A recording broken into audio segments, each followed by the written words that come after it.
Gold, trusted gold buyers. మీరు తాకట్టు పెట్టిన బంగారాన్ని విడిపించి ఈ రోజు ఉన్న మార్కెట్ ధరకు కొనబడను. ఇప్పుడు మన తెలుగు రాష్ట్రాల్లో చూసుకున్నట్లయితే ఎవరైనా ఎంత బిజీ స్కెడ్యూల్లో ఉన్నా సంక్రాంతి వచ్చింది అంటే ఆ మూడ్ స్వింగ్స్ అన్నీ మారిపోతూ ఉంటాయి. ప్రతి ఒక్కరూ ఎంటర్టైన్ అవ్వాలి అంటే సినిమా చూడాల్సిందే అంటారు. ఆ టైంలోనే మీటింగ్లు పెట్టేసేసి కొత్త కొత్త రూల్స్ పెట్టేసి హడావిడి చేసేస్తూ ఉంటారు. ఎందుకు ఏంటి అనేది అర్థం కాదు. ఇది కొంతమంది పర్సనల్ స్వలాభం కోసమా లేకపోతే అసలు ఏం జరుగుతుంది? సంక్రాంతి మనకి తెలుగు వాళ్ళకి చాలా special day, special week rather. మీరు ఫర్ ఎగ్జాంపుల్ ఇక్కడ హైదరాబాద్లో తీసుకున్నాం అనుకోండి, హైదరాబాద్లో సంక్రాంతికి టైంకి వచ్చేటప్పటికి ఇక్కడి నుంచి ఊరు ఖాళీ అయిపోయినట్టు ఉంటుంది. ఖాళీ ఉంటాయి రోడ్లన్నీ. సో ఇక్కడి నుంచి జనం అంతా అటు వెళ్ళిపోయేవాళ్ళు అటు వెళ్తారు. ఇక్కడ వాళ్ళు కూడా వరంగల్, కరీంనగర్ వాళ్ళు కరీంనగర్, ఏ ఊరు వాళ్ళు ఆ ఊరు వెళ్ళిపోతూ ఉంటారు. సో హైదరాబాద్ ఖాళీ అయిపోతుంది. అంటే అప్పుడు ఏమవుతుంది, విలేజెస్ కానీ డిస్ట్రిక్ట్స్ కానీ అన్నీ ఫుల్ అయిపోతూ ఉంటాయి ఇక్కడి నుంచి వెళ్ళిన పబ్లిక్తో. They meet with their families. So ఫ్యామిలీస్తో ఎంజాయ్ చేయడానికి సినిమాకి రావాలనుకుంటారు. సినిమాకి వచ్చినప్పుడు మీకు ఆ 3-4 days 1 week రెవెన్యూ విపరీతంగా ఉంటుంది. 3 days హాలిడేస్ ఉంటాయి మనకి. సాటర్డే సండే వెళ్ళి 5 days పెట్టేసి వెళ్ళిపోతారు అంతా. ఆ 5 days హాలిడేస్లో వీక్ ఉంటారు. వీక్ సినిమాలు చూస్తూ ఉంటారు కాబట్టి మీకు రెవెన్యూ చాలా ఎక్కువ ఉంటుంది. సో ఆ రెవెన్యూ ఎక్కువ ఉండే టైంలో సినిమా రిలీజ్ అవ్వాలని ఎవరికి వాళ్ళు తాపత్రయపడతారు. ఎందుకంటే సినిమా యావరేజ్ సినిమా కూడా మంచి రెవెన్యూ వస్తుంది అక్కడ. సో చెయ్యాలనుకుంటే ఏమవుతుంది, పెద్ద సినిమా రిలీజ్ అయినప్పుడు ఏమవుతుందంటే నెంబర్ ఆఫ్ థియేటర్స్ వాళ్ళే వేసేసుకుంటారు. ఎగ్జిబిటర్ కూడా చూసే సినిమాకి వస్తారు కదా, ఇంత హడావిడిలో కూడా మామూలు సినిమా చూడకపోవచ్చు, కొంతమంది చూడరు కూడా కొన్ని సినిమాలు.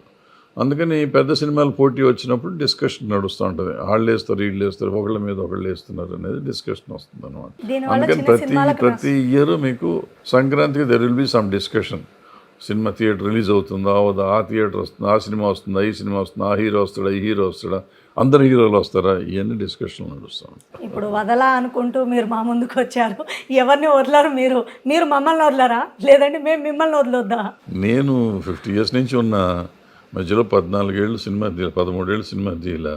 నేను రోజు మార్కెట్లో మా మాటలు డిస్కషన్లోనే ఉంటున్నాను కదా. సో నన్ను వదలకుండా ఉన్నారా, నేను వదలకుండా ఉన్నాను నాకు తెలియదు. But I'm still running. ఇప్పుడు అనుకోకుండా సినిమా తీయాల్సి వచ్చింది. సో ప్రేక్షకులు నన్ను ఎప్పుడూ ఆదరిస్తూ ఉన్నారు, ఈ సినిమా కూడా ఆదరిస్తారు అనుకుని చేశాను. అఫ్కోర్స్ కంటెంట్ ఒక డిఫరెంట్ కంటెంట్తో వచ్చాను, చూడాలి ఏం చేస్తారు. రైట్. ఒక నిర్మాత భయపడే పరిస్థితి తెలుగు ఇండస్ట్రీలో ఏదైనా సినిమాలు తీయాలంటే ఇలాంటి సిచ్యువేషన్ ఇప్పుడు ఉందంటారా ప్రజెంట్ సిచ్యువేషన్లో? ఎప్పుడైనా భయమేనమ్మా, ఎందుకంటే 95% సినిమాలు పోతాయి, డబ్బులు పోతాయి. 5%కి సినిమాలకి డబ్బులు వచ్చేది.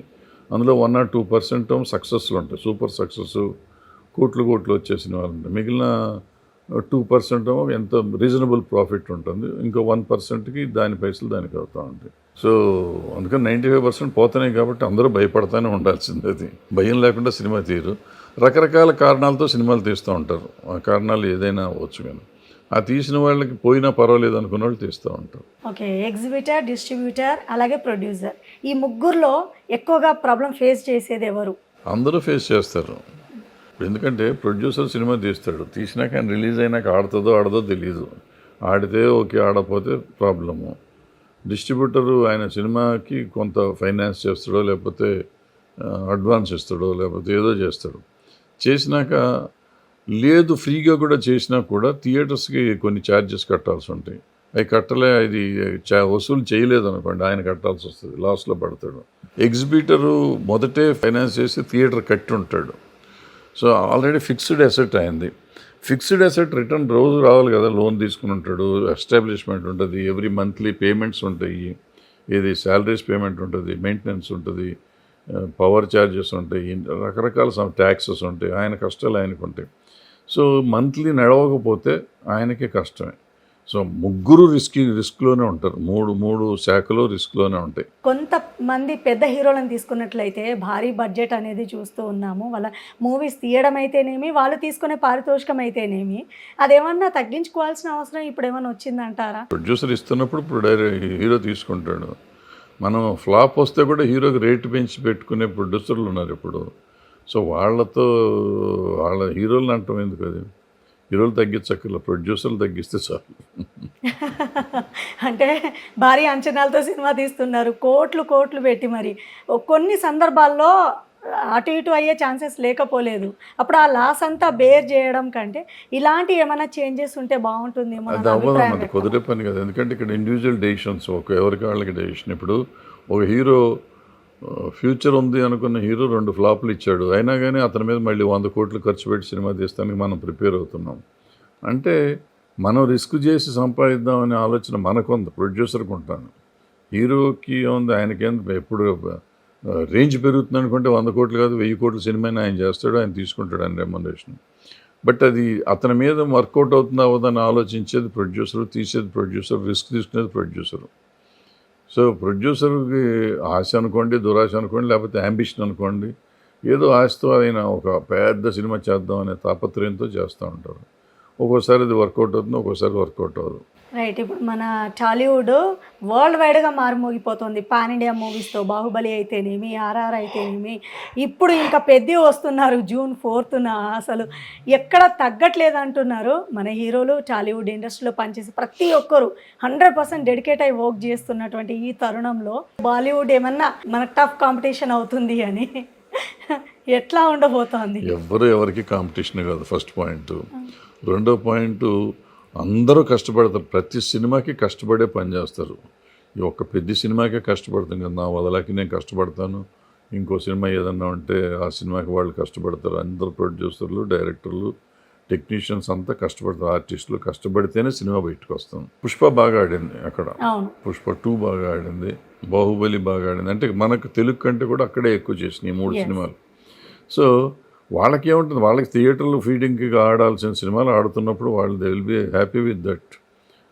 పోతే ఏంటంటే మార్కెట్గా వచ్చేటప్పటికి ఇప్పుడు మన సినిమాలు ఉంటాయి, మనం తెలుగు తీస్తున్నాం, సడన్గా తమిళ సినిమాను, హిందీ సినిమాను వచ్చి మార్కెట్లో చేస్తే, ఇప్పుడు మన కేజీఎఫ్ వచ్చి మనకు తెలుగులో ఎక్కువ మార్కెట్ చేసింది, కాంతారా వచ్చి తెలుగులో ఎక్కువ చేసింది. సో నేచురల్గా మన ఫీలింగ్ ఉంటుంది, అరే మన సినిమా ఆడలేదు వాళ్ళ సినిమాలు ఆడేస్తున్నాయి అనే ఫీలింగ్ ఉంటుంది కదా. అది ఈర్ష్య కాదు, ఒక రకంగా సంతోషం ఉంటుంది, మనం అలాంటి సినిమా తీయలేకపోయామనే బాధ ఉంటుంది.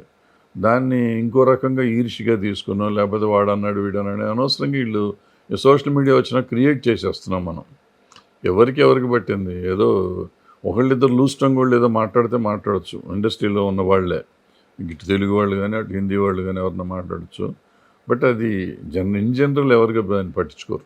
రైట్. ఇప్పుడు మీరు సోషల్ మీడియా అన్నారు కాబట్టి, ఒక సినిమా రిలీజ్ అవ్వకముందే రివ్యూలు వచ్చేస్తున్నాయి, దాని మీద కామెంట్స్ చేసేస్తూ ఉన్నారు, ముందే ఇది హిట్ ఫ్లాప్ అని డిసైడ్ చేసేస్తున్నారు సోషల్ మీడియాలో.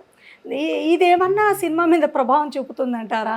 సినిమా ప్రమోషన్ సోషల్ మీడియా మీద డిపెండ్ అయిపోయే రోజులు ప్రస్తుతం. సో న్యాచురల్గా ఎప్పుడైతే దాని మీద డిపెండ్ అయిపోతున్నామో వాళ్ళ రివ్యూస్ కూడా ప్రాబ్లీ పనిచేయవచ్చు. న్యాయంగా అయితే నాకు తెలిసినంత వరకు రివ్యూకి సినిమాకి సంబంధం ఉండదు. రివ్యూ బాగాలేదన్నా నడుస్తుంది. మొన్న గోదావరి గట్టు ఉంది సినిమా రిలీజ్ అయింది, రివ్యూస్ అయితే చాలా బ్యాడ్గా ఉండే, మరి రెవెన్యూ పరంగా అదే బాగుంటుంది సినిమా.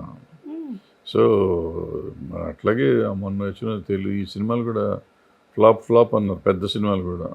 కల్కి కూడా రిపోర్ట్ బ్యాడ్గా ఉండే, మరి అది ఇప్పుడు అసలు చాలా మంది దాన్ని అప్రిషియేట్ చేస్తున్నారు, మరి అది గొప్ప సినిమా అన్నారు కదా. సో అవన్నీ రకరకాలు ఉంటాయి. దాన్ని ఏ మూవీ రిలీజ్ అవ్వాలన్నా దాని సక్సెస్ అనేది పబ్లిసిటీ మీద డిపెండ్ అయి ఉంటుంది. సో ఇప్పుడు మీ వదల మూవీ గురించి కూడా కంటిన్యూస్గా సోషల్ మీడియాలో వదల అని కాకపోయినా జగపతి బాబు అని సెర్చ్ చేసిన మీవే వస్తూ ఉన్నాయి. అసలు వితిన్ 2-3 డేస్లోనే ల్యాక్స్లో వెళ్ళిపోతున్నాయి వ్యూవర్స్. సో సినిమా అనేది ఖచ్చితంగా అడ్వర్టైజ్మెంట్ మీద ఆధారపడి ఉందా? సోషల్ మీడియా ప్రభావం ఎంతవరకు ఉంది? ఒక మూవీ రిలీజ్ అవ్వడానికి ముందు కంపల్సరీ అవసరమా?